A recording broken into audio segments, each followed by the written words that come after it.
Previously on agentpalmer.com, a Marvel Comics-inspired playlist, Hamilton is what we need perhaps when we need it the most, and recently Radio Times wrote about Shane Spybury podcast writing, quote, espionage as entertainment, unquote, which is what our discussion last episode was all about.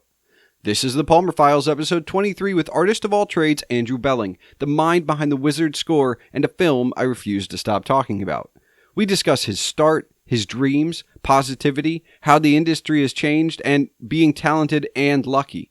We also go behind the scenes on the creation of the score for Wizards, meeting John Williams, working with early synthesizers, and so much more. Are you ready? Let's do the show.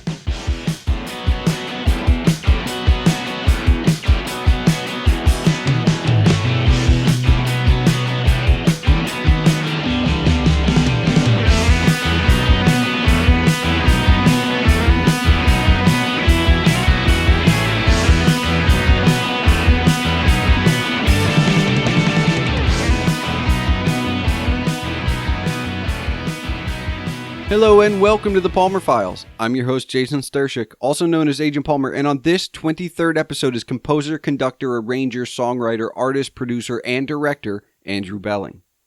I love Ralph Bakshi's Wizards, but it's not just because of Ralph Bakshi. Andrew Belling's score to the film is as vibrant as the colors on the screen. It's also as diverse as the characters in the story. And while that can be true of most films, Wizards is so drastically light and dark that the score on its own sounds like cuts from different movies, and yet they all fit. So, of course, I reached out to and was excited to be able to meet Andy.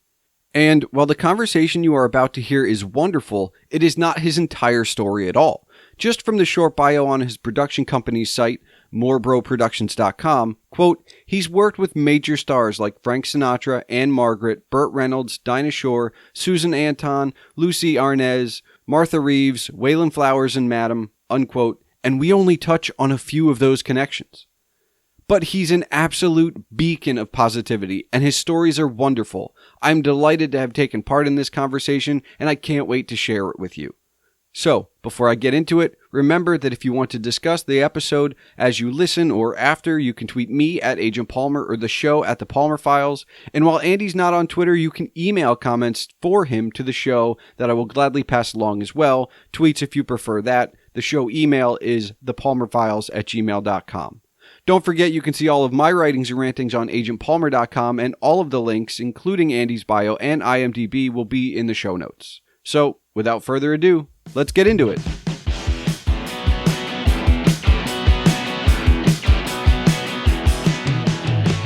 Andy, on your website, it says you are a composer, conductor, arranger, songwriter, artist, producer, and director. So, of all of those, were any of those what you wanted to be when you grew up? No, I wanted to be an actor. Okay. Well, I saw my first shows when I was raised my first 13 years in London. Okay. And went to the theater somewhat. But I wanted to be on the stage. And all of that, we have time for a little story, right? Of course, sure. Yeah. I absolutely fell in love with Danny Kaye when I was a kid. My parents took me to see his films, and I just loved Danny Kaye. And so one day, Danny Kaye gets booked in at the London Paladium. And his opening act is a guy named Senor Wences, the one that does the puppet. All right. But Danny Kaye is booked in, and he's going to be the attraction at the London Paladium. And it was fascinating. My parents got tickets for this, right? And there was a lot of stuff happening in the papers because up until then, the Palladium had never presented. They had no idea what Danny Kaye was going to do as a show. And they had no idea, so they were kind of worried. Val Parnell produced the thing. I mean, the Palladium's a big house. I think it's like 2,800 seats or 3,200 seats. It's a very big house. And it's important in my life, and I'll get to that. Sure. I'll give you more info than you wanted, but here it is. My parents took me to see Danny Kaye at the Palladium. And at a certain point in the show, he's wonderful, and the audience just loves him. And he sings and he tells stories and he does what he does. But at a certain point in the show, he sits on the edge of the stage of the Palladium, right? And he just has this kind of chat with the audience. And everybody backstage, I'm sure, were biting their fingernails because nobody's ever done that before. But the audience loved him. All 3,000 plus people, they loved him. And at a certain moment, he said, "Anybody have a cigarette?" You know, somehow my dad knew that he was going to do that. And before I knew it, I had a cigarette in my hand. I was like 6 years old or 7 years old, and he patted me on the behind. And I'm walking down the aisle towards the stage and not really realizing what's going on. And of course, Danny Kaye sees me, and this becomes his next 10 minutes. And he has me come forward. He lifts me up and sits me down on the Palladium stage next to him with a cigarette. And I'm just trying to figure out how much in heaven I am right now. And he takes the cigarette from me and he says, "Do you have a light?" And I realized I didn't have a light. I started crying. And Danny Kaye then did the magic that he did. If you know him well, he was UNICEF. Yeah, he was amazing with kids. He looked down at me and he did 5 minutes at me. It got me giggling like a squirrel. It was amazing. He just did this whole act with it. And he was wonderful and funny and great. And at the end of it, he sets me down and pats me off to go back up to my seat. That was the beginning of everything. I mean, that's quite a beginning. I don't think it gets like that's huge. Yeah. That's meeting they say like never meet your heroes, but I mean, you started early. Yes. Yeah, it was absolutely insane. Part two, which I'm 11 years old, and there's a television talent show that's going on called Opportunity Knocks. And my parents, I play the piano, and for a kid, I was okay. I could play boogie woogie and all that stuff. It's amazing. So I auditioned for the thing, and I got it. And they did a video. This is I was like 9. No, I was 11. I was 11 years old. So it was like 56-ish. They taped the show, filmed the show. They filmed the show. Where? At the London Paladium. So there I am on stage, and there's an orchestra behind me, and I do my 11-year-old thing, and I go into boogie woogie, and it pleases everybody. It's great fun. And I sort of won. Except that the winner was supposed to go to New York and appear in whatever the American version of that talent show was, and blah blah blah. Didn't happen. My folks didn't want me to do it at that age. But that was how things started. So from wanting to be an actor and being on the stage, I mean, you've stayed a part of Hollywood in a sense, and you're in entertainment. But what happens? How do you go from I want to be on the stage to I'm making music? Other people weren't as excited about me being on the stage as I was. Okay. So I didn't get much of an opportunity to do that. I tried, and actually, years later, I went to UCLA. We moved to this country, and went to UCLA and majored in theater and music, and I won Best Actor award 2 years in a row. So I got back to doing theater and really kind of enjoying this. But I wasn't making any money at it. I mean, it's a nice thing to do, and it's a nice little hobby. But my mother kept reminding me, you got to do something to make a living, though. And I was pretty good with music and so on and so forth. And I got the opportunity to, I forget what the first thing was. I think it was a documentary for PBS, the very first thing I ever wrote music for. And it was called Peking Remembered. And it was shot in Peking at the time. And I got to do the music for it.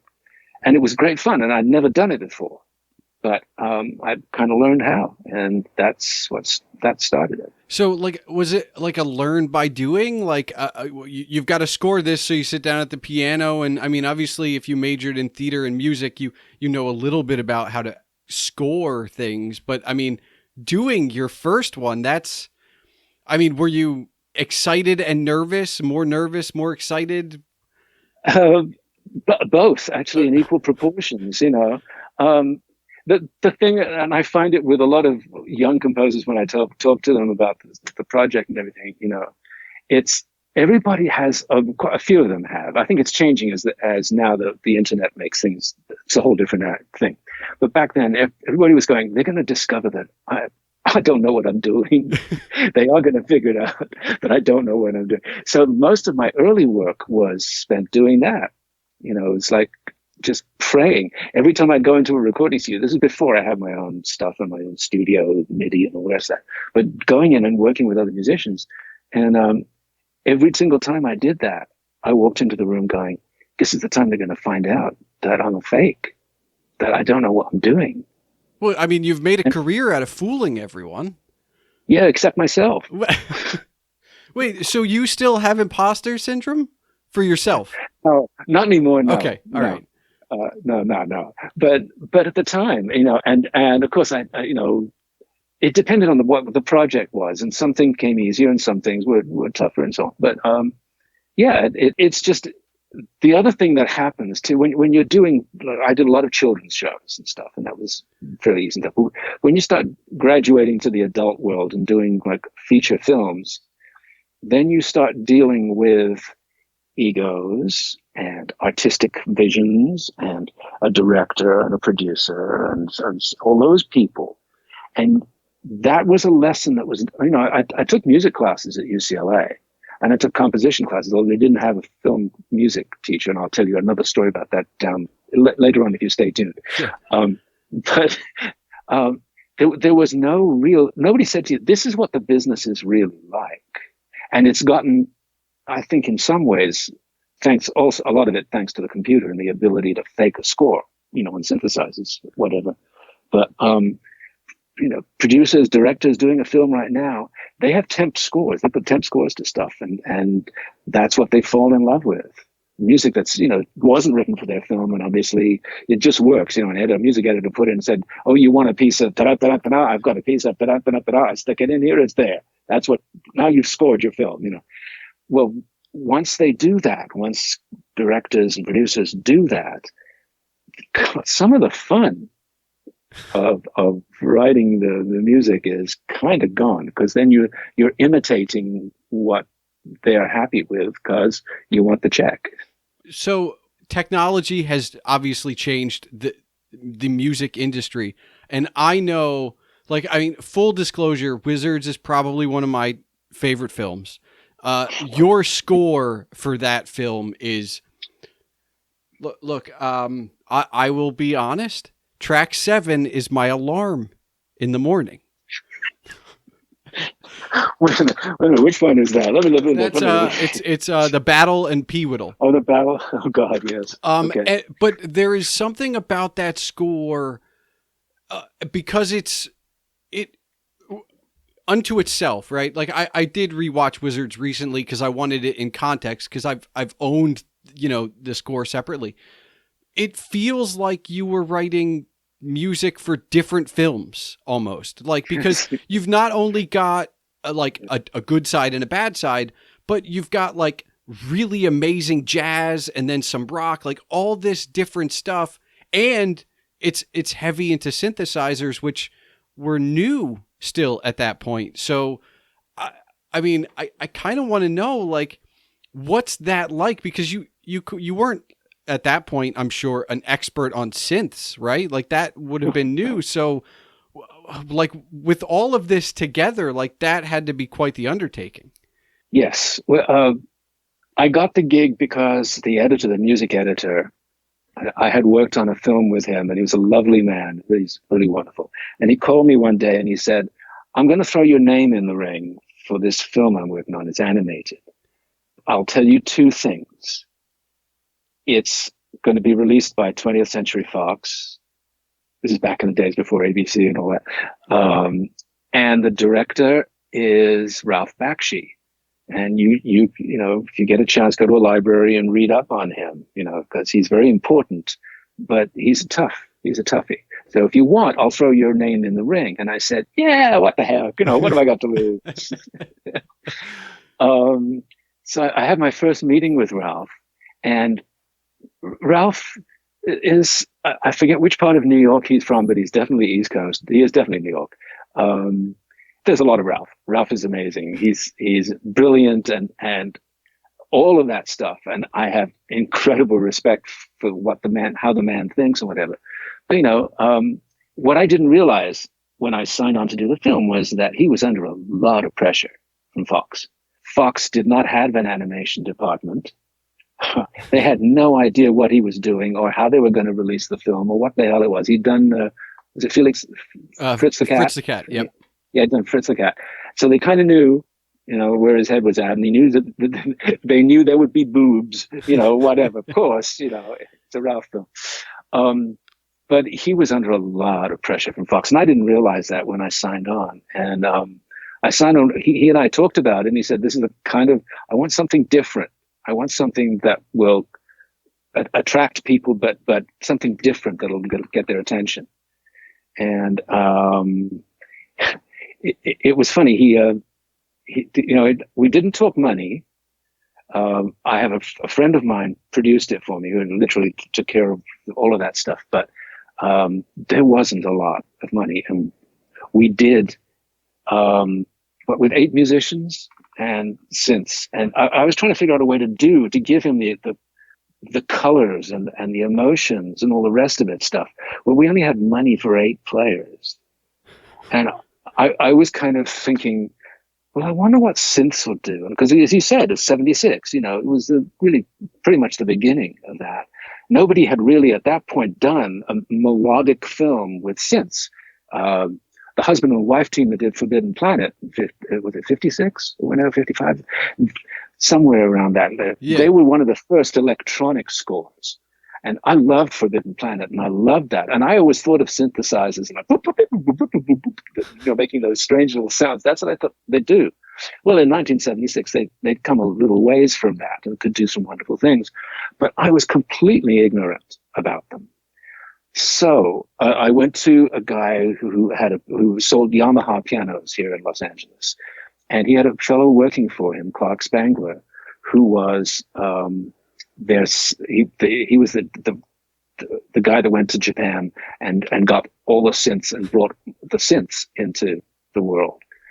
And Clark knew synths. And so I went in there and just, I said, listen, I've got this job. And I knew Clark, and I'd worked with David Spangler. David was a lovely guy and all this stuff. But I talked to Clark and I said, listen, I might get this film, and I think the only way to do it is going to be to use synths. And I have absolutely no idea how to take the next step with this.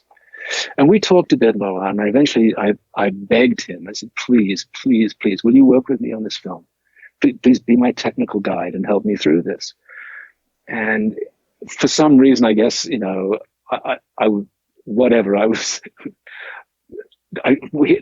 point got across. And so now imagine, I go and I write the score, and I actually write a score. Like a real score. And now, then, real quick, do you write that score on piano first? Is that your main? Yes, I wrote it on piano because I didn't have computer or anything like that. But then I hand wrote the entire score as if I were writing it for an orchestra. But where I kind of knew, I'd say things like fluty sound but garbled. Okay. And I'd say those kinds of things, right, on the score. Then fade out on that.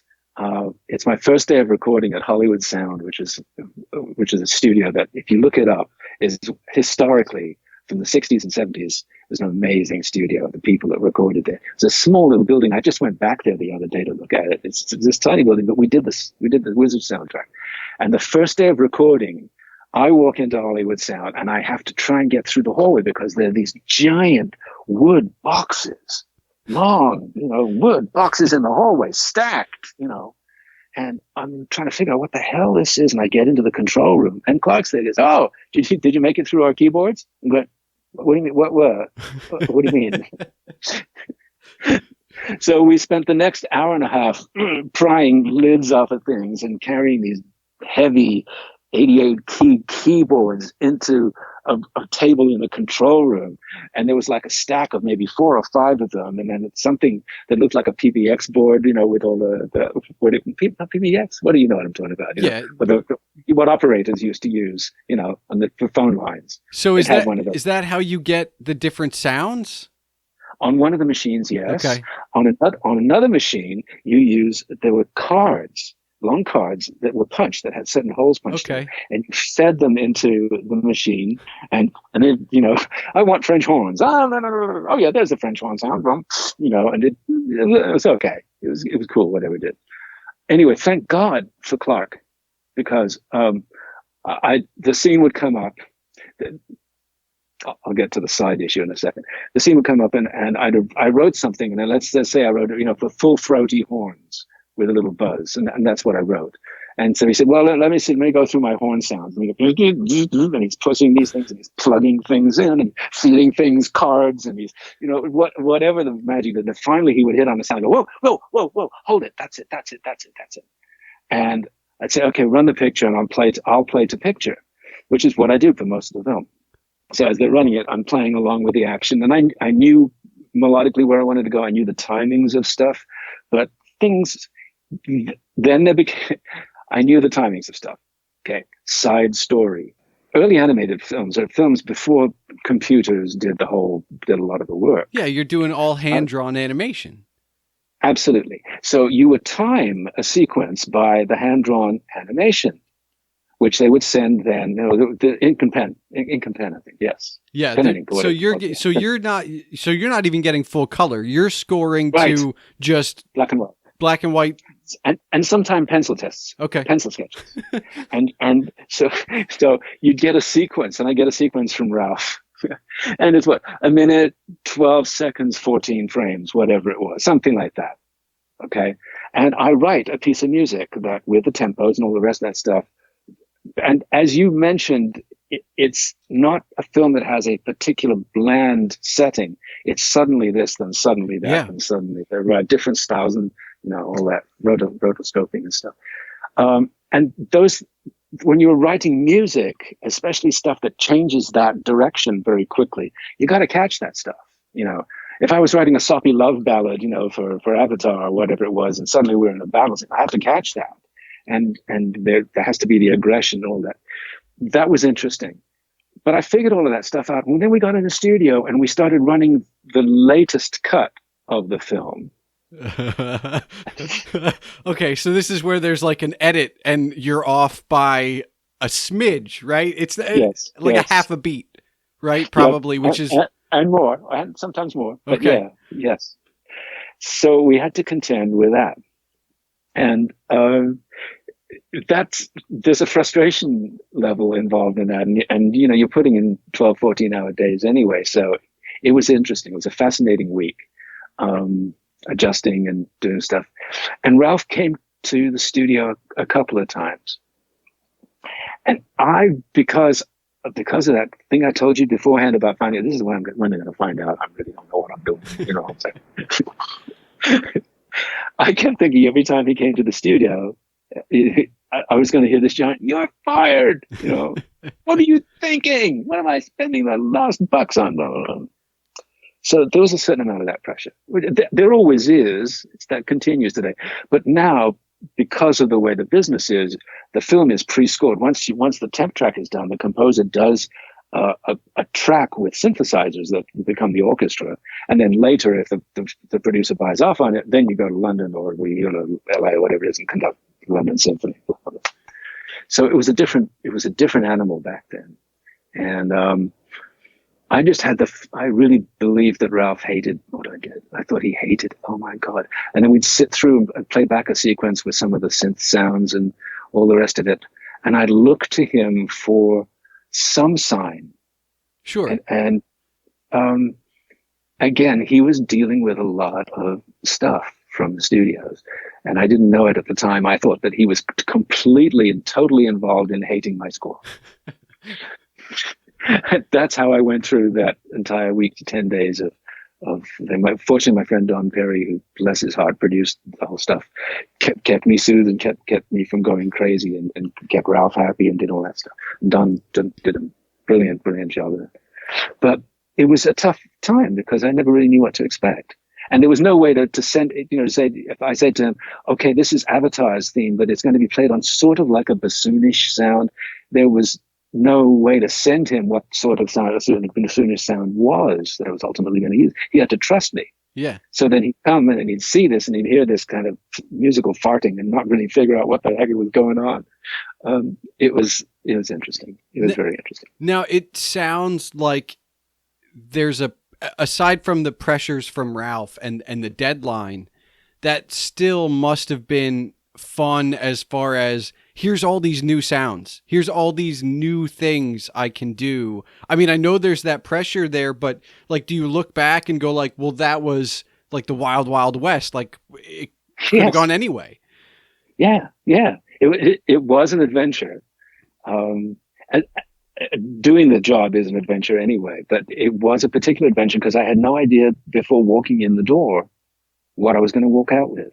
Now if I were to score a film with an orchestra, I know what strings sound, I know what horns sound, I know I know what the end result's going to be, and I can pretty much convey that with synth sounds, MIDI sounds and stuff. I can pretty much get the idea across and then go do at the orchestra.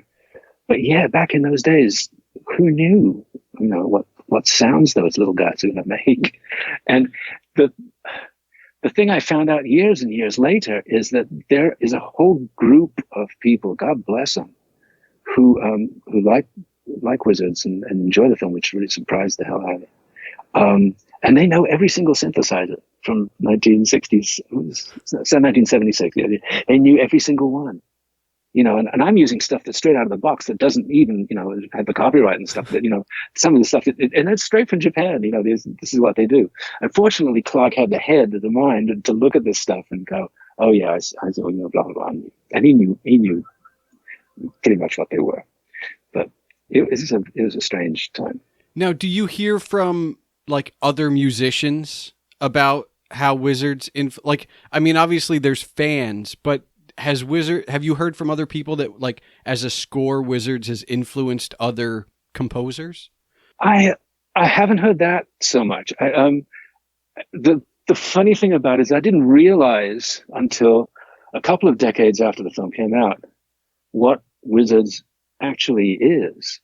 For all the problems and all the stuff and all the whatever, there is an amazing group of people that really love the film and people that have been very kind about the music. I mean, 2 years ago, a chap in Portland, you may have seen the YouTube stuff, I don't know, but he decided to put out an LP version.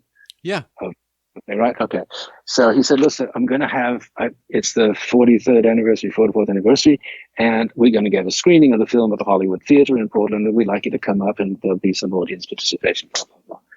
And I thought, well, this is fun. My other half, Casey, said, yeah, we should do this. And I'm going, oh no, yeah, it's going to be 12 nerds.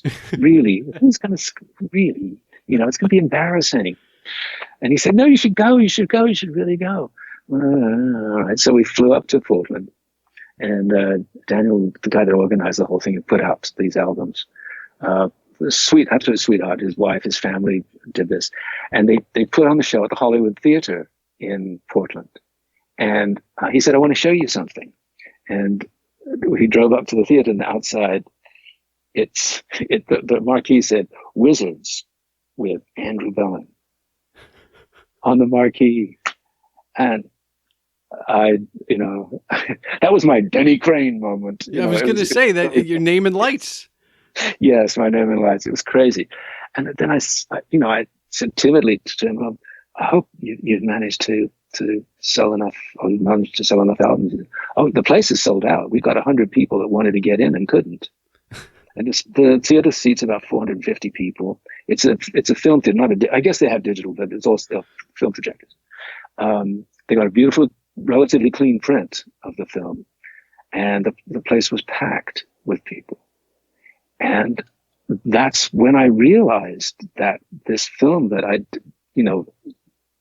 really didn't know what it would mean to anybody, or who would see it, or why anybody would be interested in it. I didn't know that. But a lot of people, that was really very, very cool. Well, it's one of my favorite stories to tell people that don't know Wizards is the fact that it was one of two Fox sci-fi properties, And that if Star Wars doesn't come out 6 months later, Wizards probably has a much different lasting impact, because Wizards gets kicked out of theaters by Star Wars, and everybody's like, well, and rightly so. Like, I understand in hindsight we can see that, but at the time nobody knows that. They're both just over budget sci-fi projects from Fox, who's doing 2 sci-fi projects, which I'm sure somebody at 20th Century is like, why are we doing 2 of these? And the funny part is, the people that were involved in both of those projects had something in common. There was we were done and mixed, and there was a screening at Fox of Wizards, the first screening before they had released it. And a bunch of people came, and I went to the thing. And I was pleasantly surprised with how it wound up coming out. It came out in mono, I think, which is odd, because I'd done a lot of sessions in stereo. But it was a good screening, and everybody liked it, and they all stood up at the end and applauded and blah, blah, blah, blah. And I'm walking out, and I'm standing talking to a friend of mine, and this man comes up to me, a nice looking chap, and he says, hi, my name's John. And I said, oh, hi, John. And he said, I really liked your music. I mean, what synthesizers did you use? Do you remember? And I said, at the time it was closer. And I thought, yeah, I had my guy with this, and he said, wonderful. And I loved your melody on this and blah, blah, blah. And he said, you did a great score. And I said, John, what's your last name? And he said, oh, Williams. And I said, oh, Lost in Space? And he goes, yeah.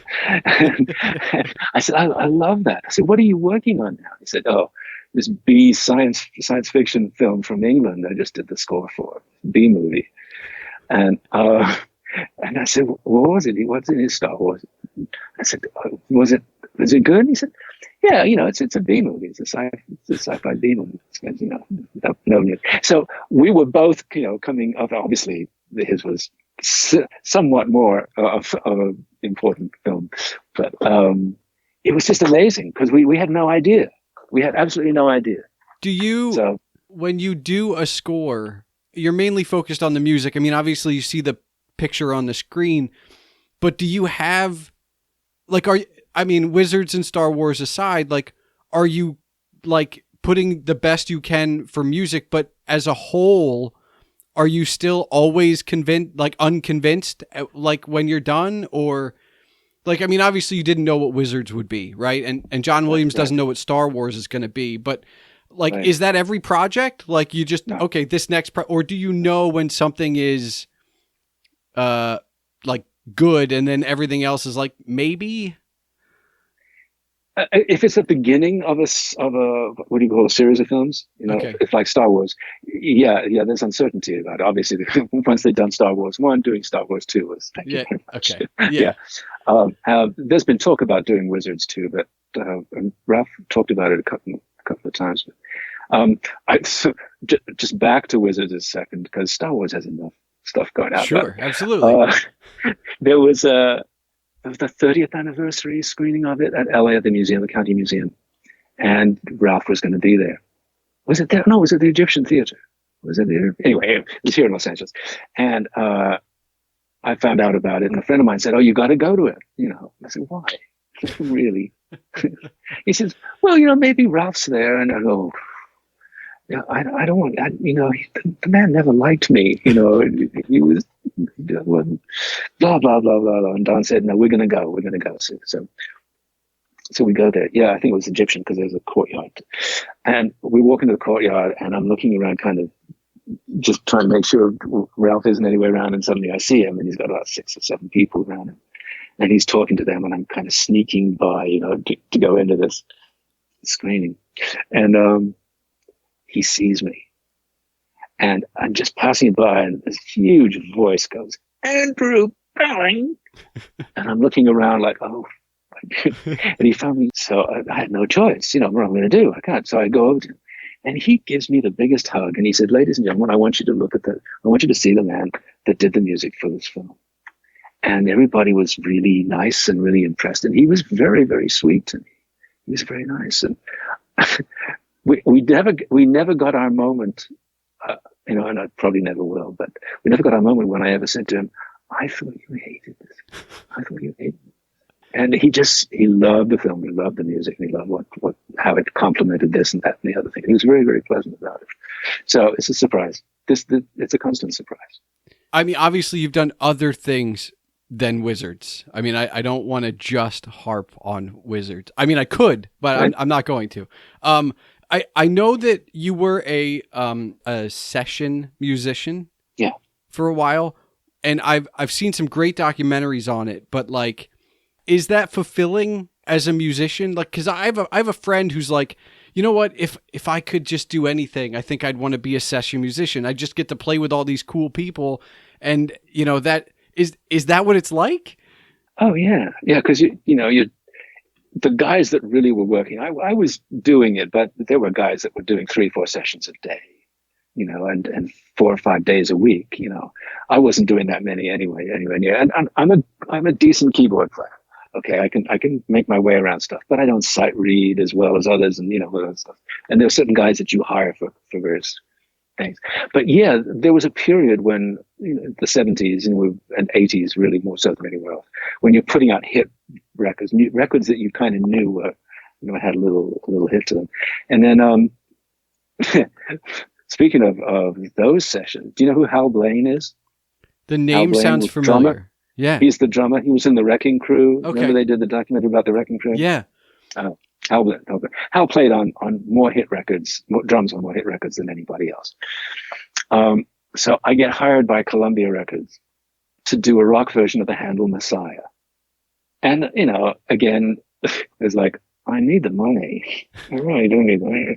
I really should do this. And they're kind of letting me choose what I'm going to do it with.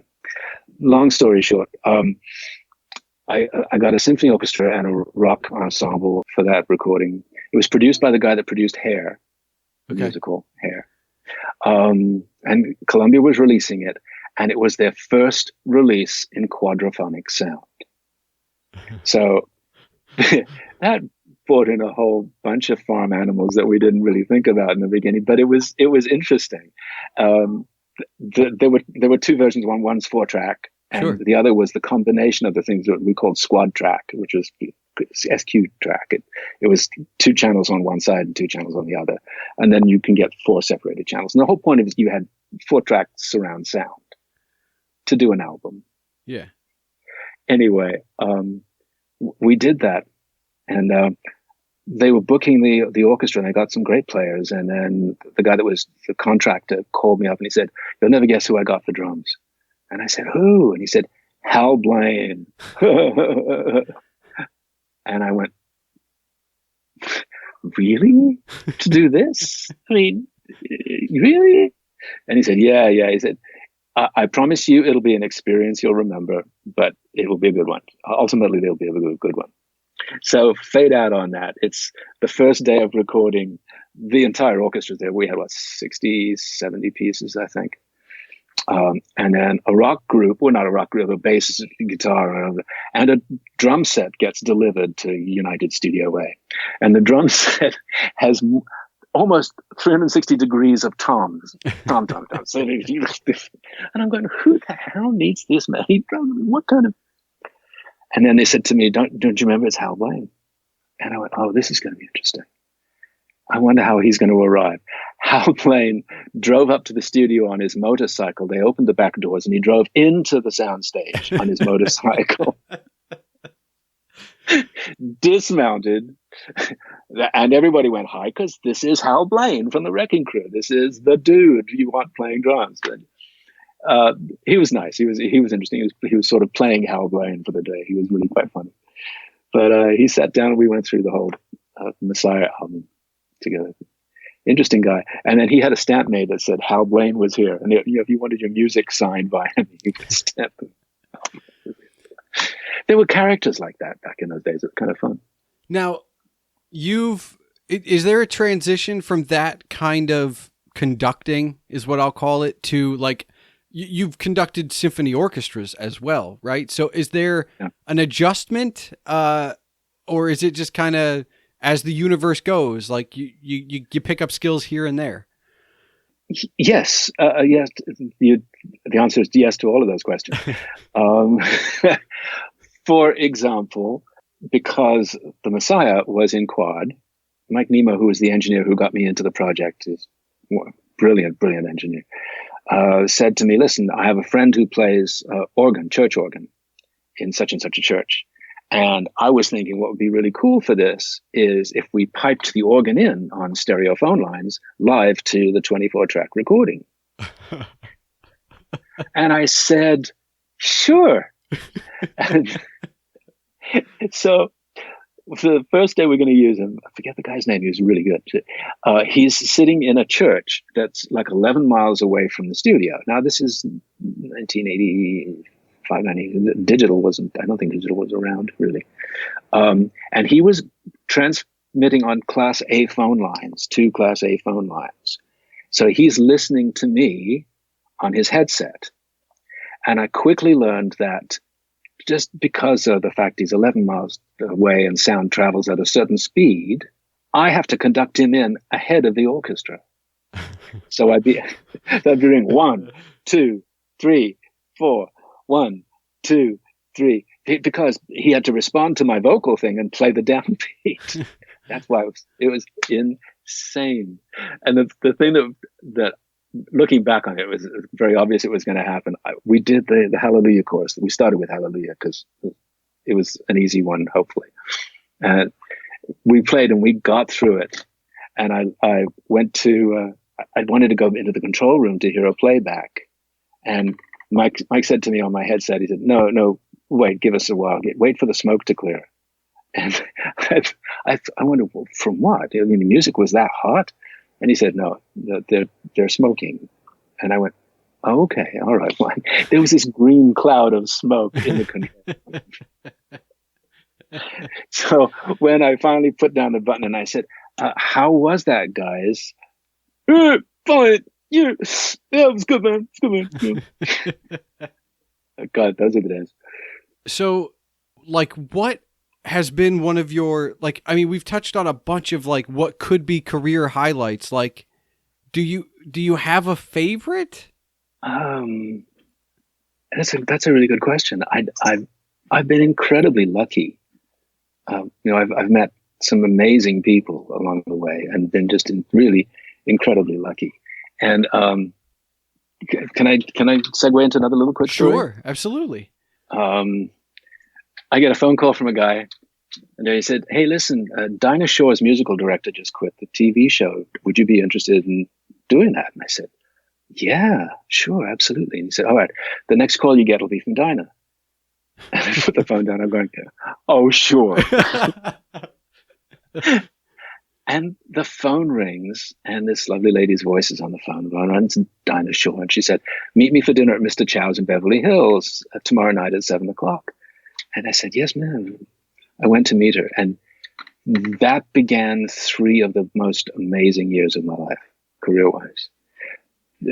First of all, she was everything you. If any people saw her show, and there's a lot of obviously people who didn't, it's a different generation.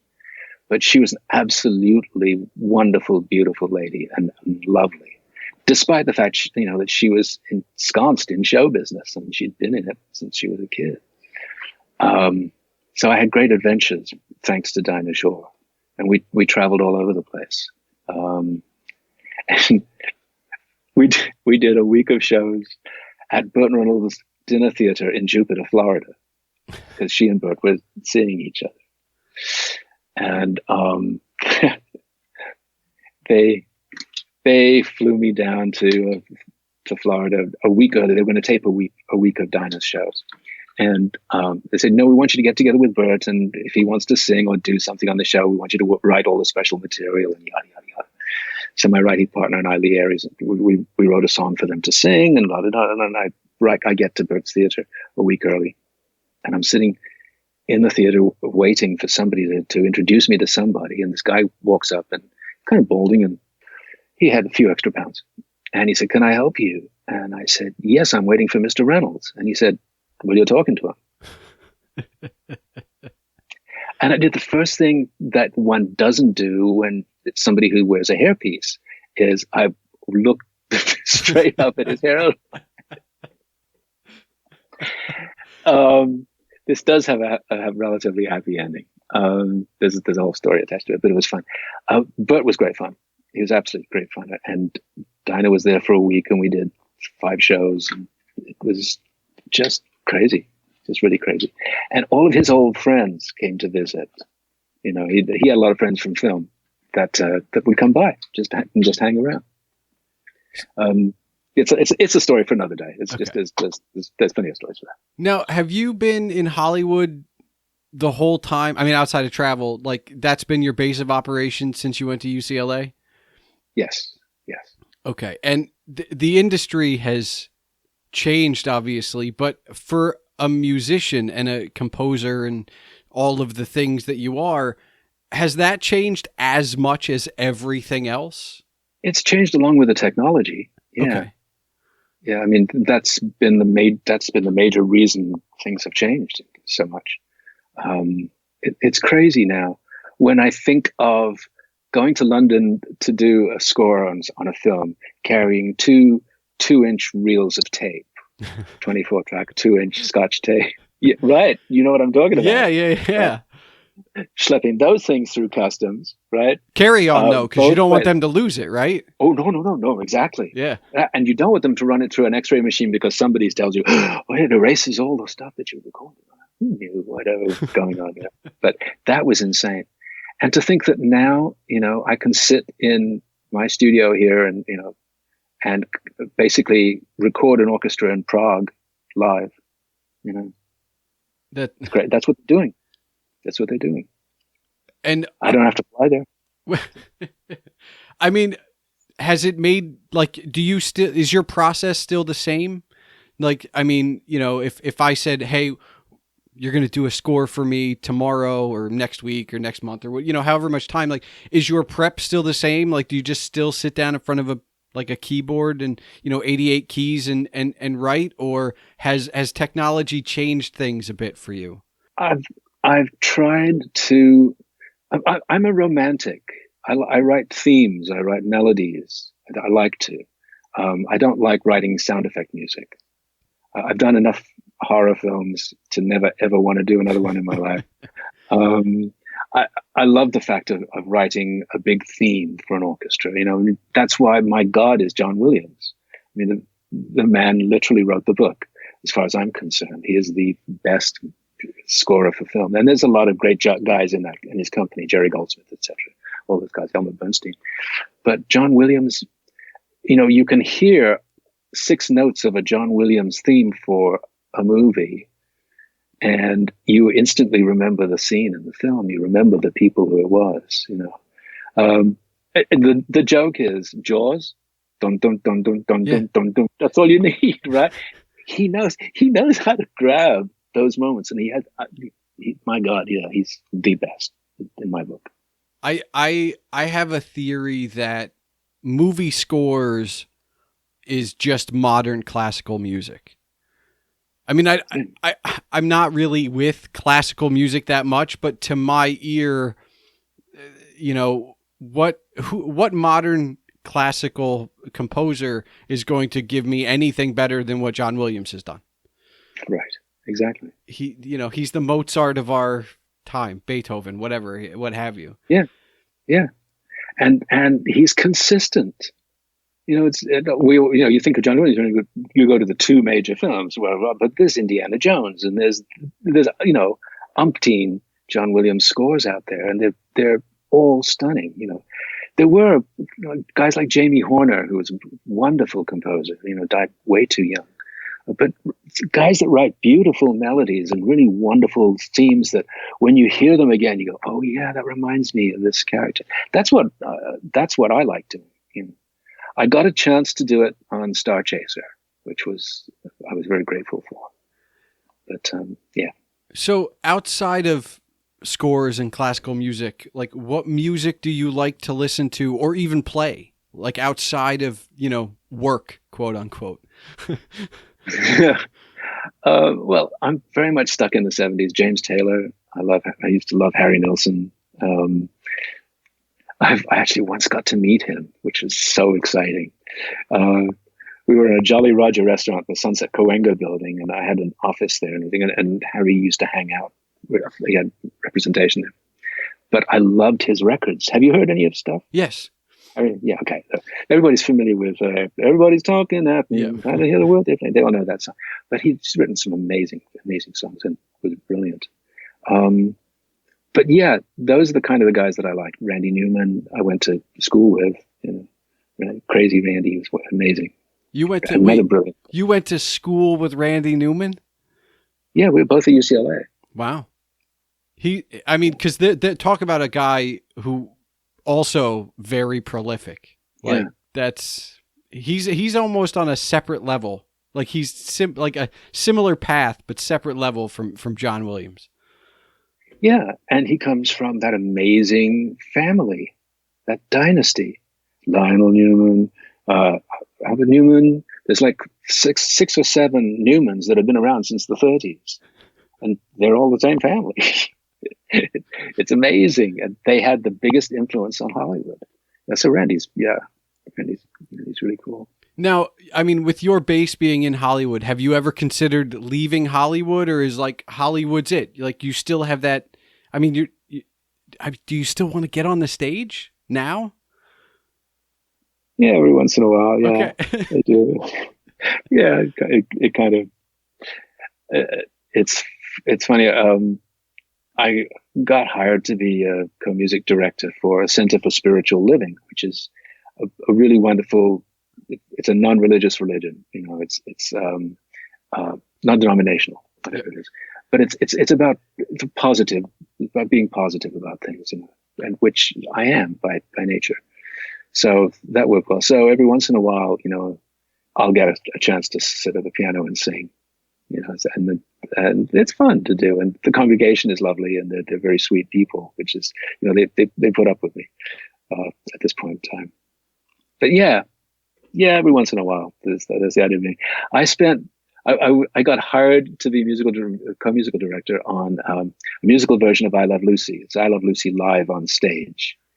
And it's where they took 2 episodes of the show, and it was literally like you were the audience going to the filming in 1952 of these 2 episodes. And they put the Lucy cast were brilliant. The cast was just great. And there was some music in it too. And I was, the band was on stage at the Tropicana Club and all that. And we did I think 400 performances, 500 performances, a lot of shows, traveled quite a bit of the country, which was something I never really thought about doing. That they said, well, do you want to go on the road with this show? And I said, what does that mean?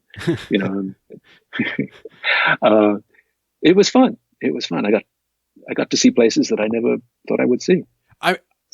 So the travel element aside, because obviously being a tourist on a day off is exceptional. You can go on tour with a show, or you can write a score for a movie. Like, what would you prefer to do? It used to be easier to answer that question. Touring is, God bless the people that do it. It's not as easy as the concept sounds. It's just, what's her name? Elaine Stritch? No, I can't remember her name. Oh, awful. She was a wonderful, funny lady. And she tells a story about a friend of hers who was a lady of the evening. And, she was talking about her and said, she said, well, what's it like? And she says, well, it's not the work, it's the stairs.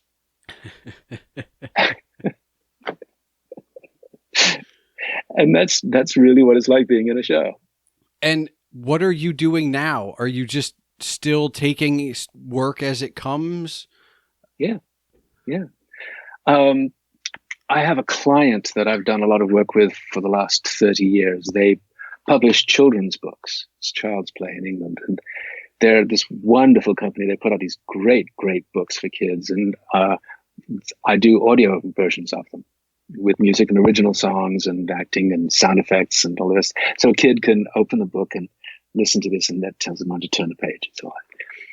Now, we just did a whole series last year of some of these books One of Child's Play's clients in China is putting out the books with digital keys attached somehow in the thing. So a child has a little pointer, and when he points at a person or a character or an animal or whatever it is, the sound comes out of this little thing. It's phenomenal, absolutely phenomenal. I don't know how they do it, but then have to provide like thousands of sound effects, thousands of sound cues. But it was interesting learning about this because the cool thing about it is, yes, it's digital, but it still makes a kid open the pages of a book. And that is very exciting. So there are thousands of kids now in China who speak English because of my books. Aside from, that's quite a legacy. Yeah, isn't it? Isn't it? You know, it's whatever comes around. And if the main headline to anything about what I've been through is, it comes out of left field. It comes when you least expect it. You know, you can see something and want to go for it, and 99 times out of 100, that won't happen. But then suddenly the phone rings, and it's something that you weren't even thinking of. Ta-da! I mean, look, you've got to be. I think it's apparent to anyone listening, and I get it. Like, you're a very positive person, because there are people that probably in their lives have closed those doors. You know, oh, I'm not going to pick up the phone, or, you know, oh, I don't feel like leaving. You know, you've said yes to almost everything, and I think it's worked out because you've said yes. I've been very lucky. I really, really have. I'm not trying to dodge that there's a certain amount of talent involved in doing what I do, but I've been very lucky. And the older I get and the more I start seeing, the more young people I start seeing in this, there is so much talent out there. There's just so much talent out there. And that's great to see. You know, I don't, you know, it doesn't have to be my game. I've had my chance. You know, I've met the people. There are actually a lot of little stories. We'll have to do this another time, you know, to do that. But there's lots of little stories.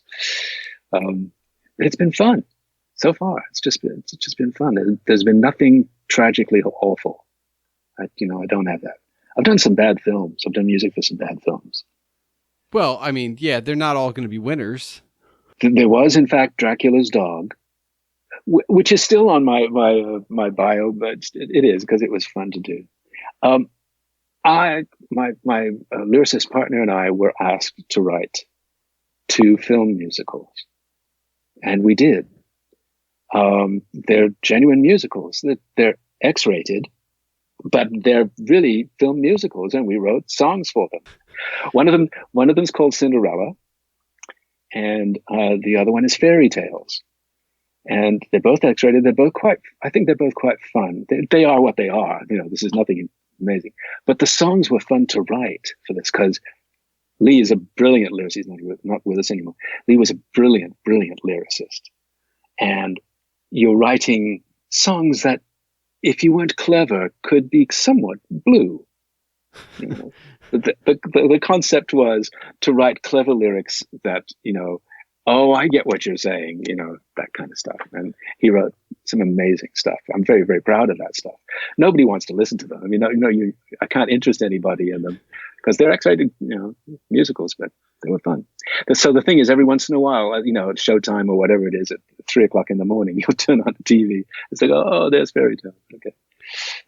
Is creating something your favorite part of everything? Like it sounds like that, like, oh, you know, from listening to you, it sounds like the creative process of like just writing something new and creating something is that's the most fun for you. Yeah. You know, creating is great fun. The joy of it is learning how to work with people and, you know, to be, you know, to know your craft well enough to be confident with it, but also to open the door to other people, to input, you know. Well, I mean, I guess it leads to this one question, which is, how long did it take you to be confident in your own in your stuff, because obviously you said in the beginning you had imposter syndrome. So like those two things kind of contradict each other. I don't know. Yeah, I have gotten to the point where I don't walk into a studio and go, today they're going to find out I'm phony. I think I've become realistic about what I can and can't do. And once I'd accepted that, then I wouldn't take work. I'm not going to take work conducting the Wagner series of operas.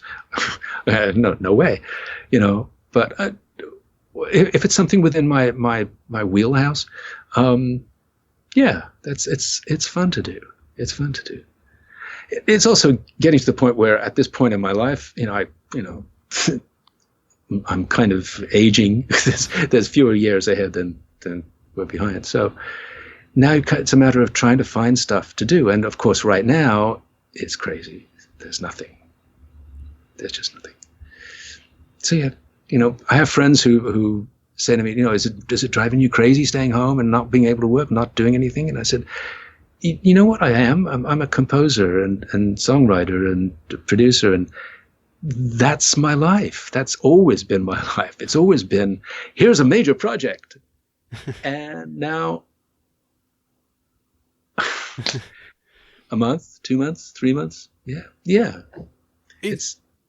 Is there anything left that you haven't done? Like, you've done movies, you've done TV, you've done theater. Yeah. Like, is there anything left that you're like, that's the one thing I still want to do?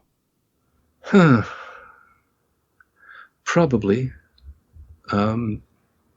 Came very close to directing my first Broadway show, which would have been nice if it happened.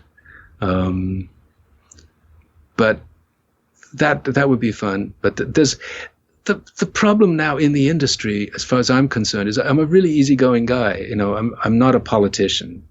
I don't play the game, and it's very much that right now. And it's just that it'd have to be a really special job with some special people involved, yeah. Because there's that stuff that you have to get through.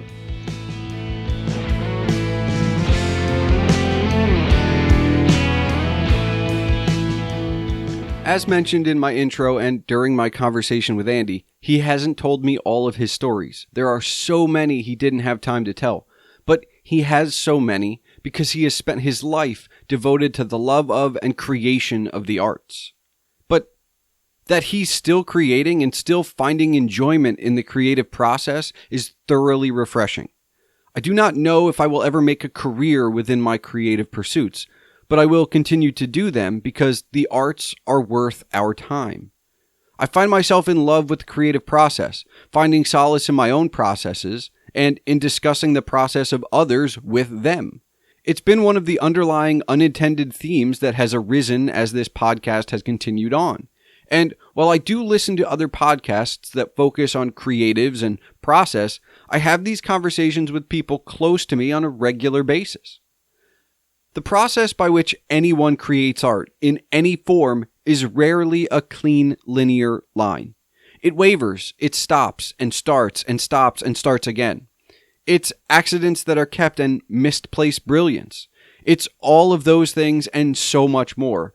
And that is why Andy's love for creation, even after doing it and continuing to do it for so long, that makes me happy and satisfied that at least in my personal pursuits, I have chosen wisely. You can't go wrong in the creative process unless you don't engage yourself. So engage yourself already. And if you need me, as an ear to listen or another pair of eyes to see, I'm here as your sounding board. You know where to find me. So, what are you going to create today? Or tomorrow? There's something you've been thinking of doing. Why not start it today? Seriously, get to it. Thanks for listening to the Palmer Files, episode 23. As a reminder, all links are available in the show notes, and now for the official business. The Palmer Files releases every 2 weeks on Tuesdays. If you're still listening, I encourage you to join the discussion. You can tweet me at Agent Palmer and the show at The Palmer Files. You can see all of my writings and rantings on agentpalmer.com, and all links, including to Andy's bio and IMDb, will be in the show notes. Email can be sent to the show at thepalmerfiles@gmail.com if you have any feedback on this or any previous episode, or if there's a topic or guest you'd like me to consider. You can also hear more of me in the meantime on Our Liner Notes, a musical conversation podcast with host Chris Meyer, and my other gig as co-host of the Podcast Digest with Dan Lizette.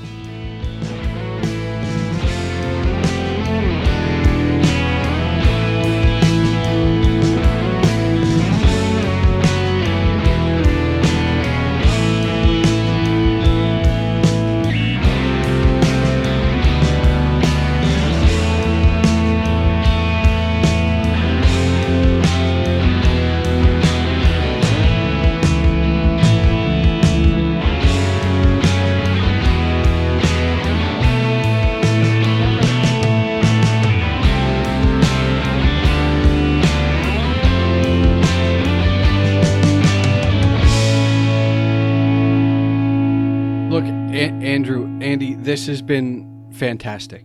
Do you have a question for me? When did you first decide to do this and why? This show? Yeah. I first started to think about it 2 years ago, actually. This was a long time coming. I had been on other people's shows for a very long time and behind the scenes on other things, and it was time to come out from behind the curtain, so to speak. And it was like, all right, I guess it's my turn. I get to have these conversations with the people I want now, instead of, doing the prep and putting it out for someone else. Good. Are you satisfied and happy with the way it's turned out? Yes, because I have come to the idea. So I've been a blogger for like 6 or 7 years, and with the blog, the most important thing is putting out a quality product. When I hit publish, if I'm proud of it, that's fine. I don't need to make any money.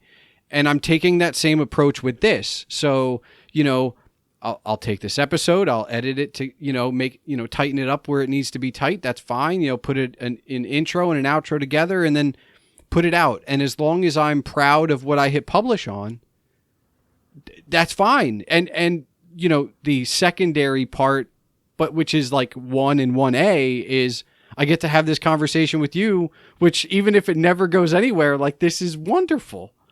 Oh, thank you. Thank you. Well, thank you for encouraging me to speak. I appreciate it. I really do. No, I mean, you've got, first of all, like, the stories you have are, I mean, I could talk to you for the next 3 hours. Like, and you've clearly got stories to fill that time. Everybody's got a story. Not everybody is willing to share it or comfortable sharing it, but everybody's got a story. We've all lived our lives. We've all gotten to wherever we are, and that hasn't been because we sat down and did nothing. Right. So, can I tell you one final Wizard story that I really am very happy about? Yes, absolutely. We went to this screening in Portland. Everybody sat through the film. Daniel held up. He said, we know we have the album for sale in the lobby, and he said, just out of curiosity, and I was standing on the stage at the time afterwards, he said, how many people have bought the album? And about 200 people held up their albums. And in my heart, it was, oh my God, this is, wow. And then he said, and he'll be sitting at a table and he'll be happy to sign your albums and chat with you and all the rest of that stuff. And so at the end, people lined up. And my friend Casey, who came with me, he went out to see, and people were lined up around the block with albums. And they all came up to the table, and I wanted everybody to feel like we'd had a connection. I didn't want to go just, thank you, just wanted just a bit. And I asked them, what does Wizards mean to you? And almost, I would think, and we have it on video too, about 60-70% of people said it was the first movie I really connected with my father when I was 12 or 11. That was the film my dad took me to see, and it was the first time we really connected. And I heard the story once, and I heard the story again, and I heard the story again. And I'm looking at Casey, and he's just kind of amazed, as I am. There was that, whatever it was, it wasn't the music, it was whatever it was about wizards, that for some reason, for some of these people, it marked a difference in their family dynamic. Beautiful. That's it.